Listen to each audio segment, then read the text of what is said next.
Good day sa ating lahat, Pioneer. Wala ba yung old passphrase nyo? Tapos din nyo alam kung anong gagawin?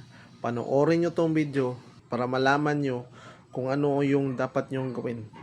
Ito yung mga step by step na gagawin natin. Pasok ka sa Pi browser, tapos makita mo yung wallet, pindutin mo yung wallet, tapos yan yung lumabas sa ibaba, yung nakabilog, pindutin mo siya, yung color blue. Okay, para lang ito sa nawala yung passphrase ha. Doon sa old passphrase, yan na yung lumabas, dyan sa nakabilog, pindutin mo siya. Pag lumabas na yan yung new passphrase mo, yan yung gagawin natin na maging connected siya doon sa Pi apps mo, papunta doon sa Pi wallet mo. Yung nakabilog, pindutin mo yung copy para ma-copy siya automatic. Pasok ka sa Pi app mo, nakita mo yung sa itaas, yung hamburger sign. Ito yung naka-arrow sa left side ng screen mo. Yan, nakita mo. Pindutin mo siya, tapos pindutin mo yung mainit sa pangalawa. Yung nakabilog yan, pindutin mo siya. After mo mapindot yan, merong lalabas na ganito. Pupunta ka dyan sa mainit checklist. Yung nakikita mo, yung nakabilog, pindutin mo siya. Ito yung lumabas. Yung number 3, nakikita mo yan yung public key. Mag-change tayo ng bagong passphrase. Kaya papalitan natin to public key na to. Para mapalitan yung public key na yan, pindutin mo siya. Yung number 3, ito nakabilog. Okay, pindutin mo siya. Yan yung lumabas. Nakita ninyo yung square. Hold mo siya. Tapos mayroong lalabas na paste. Tapos pindutin mo yung paste. Ito na yung passphrase mo. Tapos confirm mo na. Pindutin mo yung sa ibaba. Pag nag-okay na, babalik yan sa minute checklist. Pag na-okay na, scroll natin. Yan, nag-error siya, 'di ba? Kasi hindi magkapareho yung number 3 at saka 8.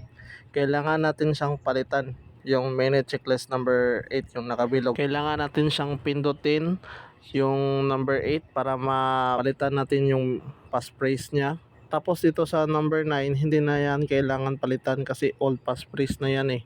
Nawala na yung old passphrase natin. After mapindot mo yung mini checklist number 8, ito na yung lumabas. Sa pinaka-ibaba nito, ipindutin mo yung I accept. Pag napindot mo na yung I accept, ito na naman yung lalabas, yung blank na naman. Syempre, hold natin tapos i-paste. Same lang yung gagawin natin sa number 3. Ito yung passphrase natin para ma-confirm ng system ng minute checklist natin, yung 3 at saka 8. Tapos sign, then ito na yung lalabas. I understand. Okay na siya. Yung 3 at saka yung 8 natin, same na siya ng passphrase. Kung nakikita nyo, di ba? Check na siya lahat, pati yung number 8, check na rin. Ganun lang po i-set ang new passphrase natin doon sa minute checklist natin. Ito nga pala, kung nakikita nyo yung public key, ito, yung nakabilog, yan. Kung nakikita nyo po yan, para i-check po natin, at yung dulo, para mas papadali natin ma-check, yung dulo yung titignan natin. Then titignan natin doon sa checklist number 8 kung same lang ba sila. Yan yung public key natin. Tapos yung dulo yan. So kung nakikita nyo, same lang siya, 'di ba?